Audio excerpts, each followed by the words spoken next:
सत साहिब दर्शकों, आपका हमारे YouTube चैनल पे फिर से स्वागत है। आज हम एक ऐसा सवाल प्रस्तुत करने जा रहे हैं जो हर एक श्रद्धालु के मन में उठता होगा। सवाल ये है कि हमें किस भगवान की पूजा करनी चाहिए। आइए आज हम जानेंगे दो संतों के विचार। एक है अनुरुद्धाचार्य जी, दूसरे संत रामपाल जी महाराज। आइए हम वीडियो के माध्यम से जानेंगे कि हमें किस भगवान की पूजा करनी चाहिए जिससे हमें लाभ हो। अच्छा ठीक है, हम वीडियो स्टार्ट करते हैं। हमारे हिंदू धर्म में पंचदेव पूजा है। पूजा किसकी करनी चाहिए? किसी की भी आप लोग पूजा करने लगते हैं, किसी की भी पूजा नहीं करनी चाहिए। भगवान की दृष्टि से आप सबको देखें ये तो अच्छी बात है, पर पंचदेव पूजा है हमारे यहाँ। कौन कौन हमारे पंचदेव में कौन कौन है? भगवान नारायण, जिन्हें आप विष्णु कहते हैं। भगवान नारायण ही जब विश्व में सबके भीतर समाये तो उन नारायण का नाम विष्णु पड़ा। भगवान नारायण का नाम विष्णु कब से पड़ा?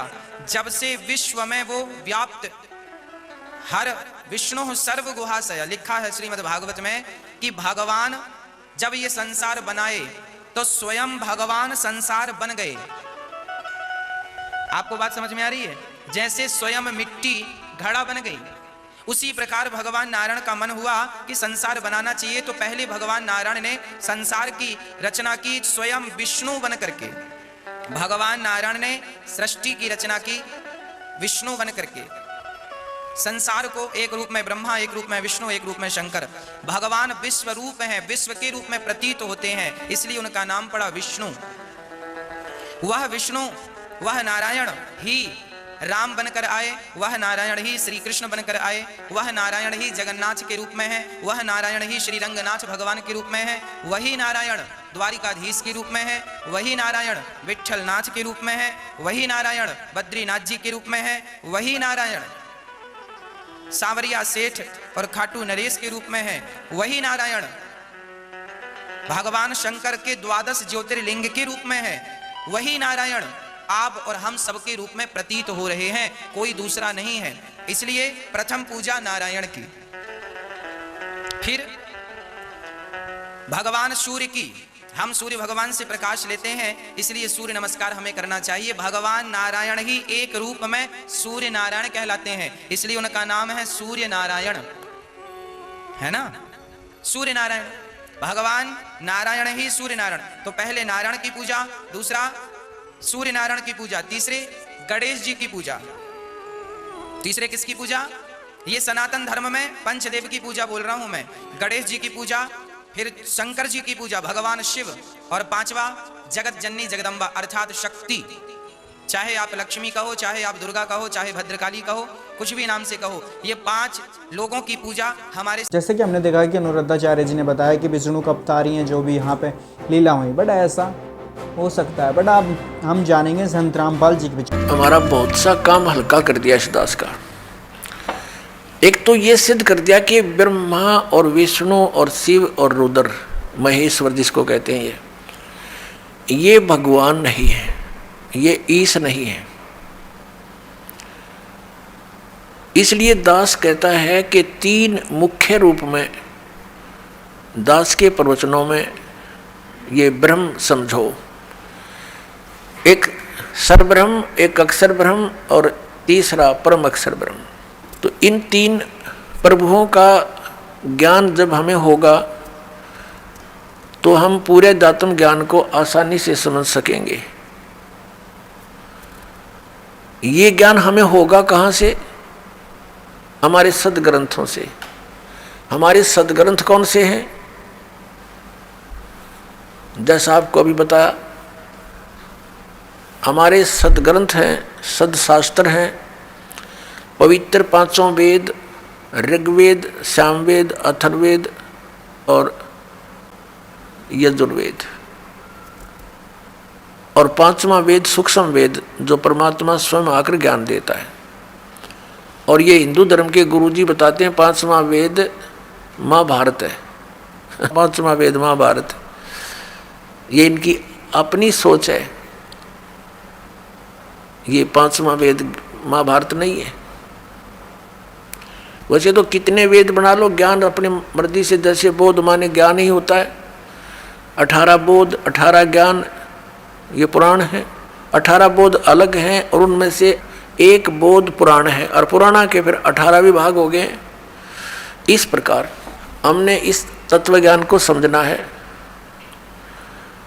प्रसंगात चला है कि परमात्मा की प्राप्ति के लिए हम इतना कठिन प्रयत्न करते हैं। प्रत्येक मानव ये मानता है कि कोई शक्ति है जो हमें सुखी कर सकती है, कोई ऐसी पावर है, तो उसकी उस समर्थ शक्ति को किसी ने तो अपने हिसाब से किसी देव को मान लिया कि ये समर्थ शक्ति है, दूसरे ने मान लिया ये ऐसी समर्थ शक्ति है, ये है पूर्ण परमात्मा, किसी ने किसी को। तो ये निर्णय कहाँ से होगा कि पूर्ण परमात्मा कौन है? जैसे आपके समक्ष श्री ब्रह्मा जी रजगुण, श्री विष्णु सतगुण, श्री शिव जी तमगुण, ये तो रिजेक्ट होगी, ये गॉड नहीं है, ईश नहीं है, क्योंकि इन्हीं के इतिहास में लिखा है, इनके पिता ने बोला है, सदाशिव ने कह दिया। ठीक है, अब ये सदाशिव कौन है? ये कहता मेरा एक ओम अक्षर है। ओम अक्षर किसका है? ब्रह्म का। तो ये ब्रह्म ही सदाशिव रूप में प्रकट हो गया। जैसे गीता ज्ञान देते समय इसने अपना वास्तविक रूप दिखाया श्री कृष्ण से बाहर निकल के, और इतना लंबा चौड़ा ऊपर तेज बहुत गड़ा इसके शरीर में, और इसके भयंकर रूप को देखकर अर्जुन जैसा योद्धा भी कांप रहा है और कह रहा है कि भगवान आप तो देवताओं को भी खा रहे हो, सिद्धों की सिद्ध भी आपके, ऋषि भी आपके सामने मंगल कामना कर रहे हैं, आप किसी को नहीं बख्श रहे हैं। तो 11वें अध्याय के 32वें श्लोक में कहता है कि मैं काल हूँ भाई और अपरिवर्त हुआ हूँ। श्री कृष्ण काल नहीं थे।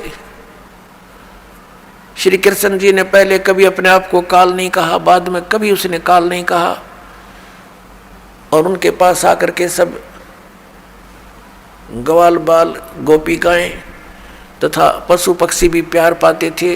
तो श्री कृष्ण काल नहीं थे, ये काल था श्री कृष्ण यानी विष्णु जी के पिताजी, जो इनको भी यहाँ अज्ञान से परिपूर्ण करके रोके हुए हैं। अपनात्मा उस कौन से परमात्मा की हम भक्ति करें, इसका निर्णय हमारे सदग्रंथों में, सदग्रंथ आपको बता दिया ये 5 वेद, और इन 4 वेदों का निष्कर्ष संक्षेप श्रीमद् भगवत गीता में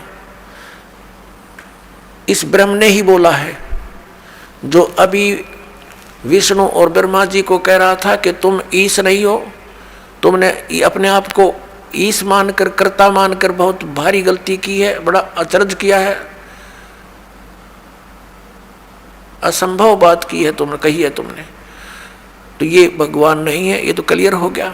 और ये गीता ज्ञान दाता यही है, ब्रह्म है, सरपुरुष है, श्री कृष्ण में प्रवेश करके बोलता है।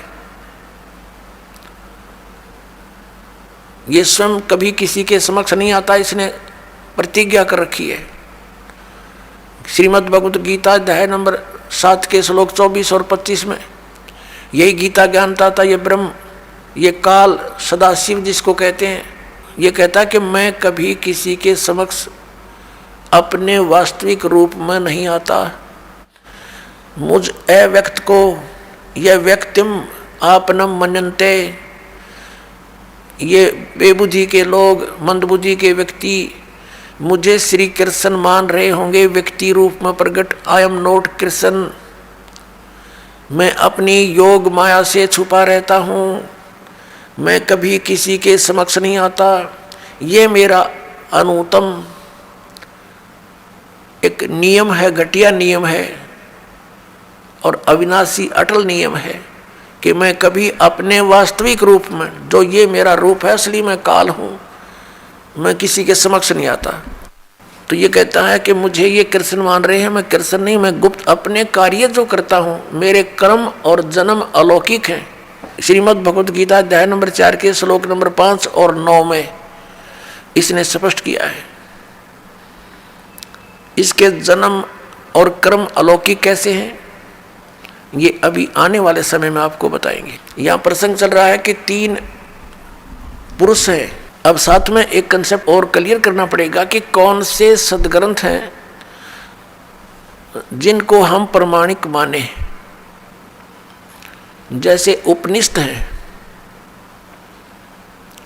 कोई कठोपनिषद है, कोई मांडुक्य उपनिषद है। ये मांडुक्य नाम का एक ऋषि था, उसने जैसा वेदों को समझा और जो अपना भक्ति विधि अपनाई और उससे जो उसको अनुभव हुआ, उसने अपना अनुभव लिख दिया। वो उस मांडुक्य ऋषि का अपना अनुभव है। उस उपनिषद में जितना भी ज्ञान वेद और गीता से मिलता है तो वो वेद और गीता का है, बाकी का उस मांडुक्य के अपने घर का है, वो हमें मान्य नहीं है, जो वेद विरुद्ध है। ऐसे ही अन्य उपनिषद समझे आप। तो ये ऋषिकृत है और ये वेद और गीता ये परमात्मा कृत है, प्रभु कृत है। गीता जी के अंदर थोड़ी सी भिन्नता है। जैसे जो ज्ञान वेदों वाला है वो सही है, कुछ ज्ञान में इसने अपनी अटकल लगाई है। ब्रह्म ने जो वेदों में ज्ञान दिया वो तो पूर्ण परमात्मा ने दिया है, इसके अंदर फीड कर दिया, इसका उसमें कोई रोल नहीं रहा। लेकिन आगे इसने ज्ञान दिया है तो ये बीच में इसका ये कहा जाता है कि ब्रह्म दत्त, ये ब्रह्म ने दिया ज्ञान। जैसे ये जीव है, ये है तो भगवान का, और जिस माँ से जन्म ले लिया तो वो फिर उसका अधिकार मानती है कि मेरा है, ऐसा समझ लीजिए। और फिर उसी का ही कहा जाता है, बोला जाता है व्यवहार में। तो ऐसे ही चारों वेद पूर्ण परमात्मा ने दिए थे, इसके अंदर फीड कर दिए थे अंतःकरण में ब्रह्म के, सरपुरुष के। इस सरपुरुष ने, ब्रह्म ने अपने श्वासों के द्वारा इसको बाहर निकाला। अपने आप निकल के समय आने पर समुद्र के अंदर फिर इसने बाद में चारों को छुपा दिया था, जो बाद में सागर मंथन करने पर ब्रह्मा जी को प्राप्त हुए। एक इसने नष्ट कर दिया, पांचवा वेद, जो जिसके देने के लिए परमात्मा को स्वयं आना पड़ता है। प्रत्येक युग में आते हैं और वो सच्चिदानंद घन ब्रह्म की वाणी वो स्वयं बोलकर हमें ज्ञान देकर जाते हैं, हमारा कल्याण करवाते हैं। तो उस वेद ज्ञान को इसने भी पढ़ा, उसके आधार से फिर इसने गीता में वेदों वाला ज्ञान दिया। हमने देखा कि संत रामपाल जी महाराज जी ने हमें प्रमाणों के साथ सिद्ध किया कि वहाँ पे ये लिखा, वहाँ पे ये लिखा, बट हर टॉपिक को एक प्यार से समझा है। क्या ऐसा ज्ञान कहीं बताया जा सकता है? नहीं।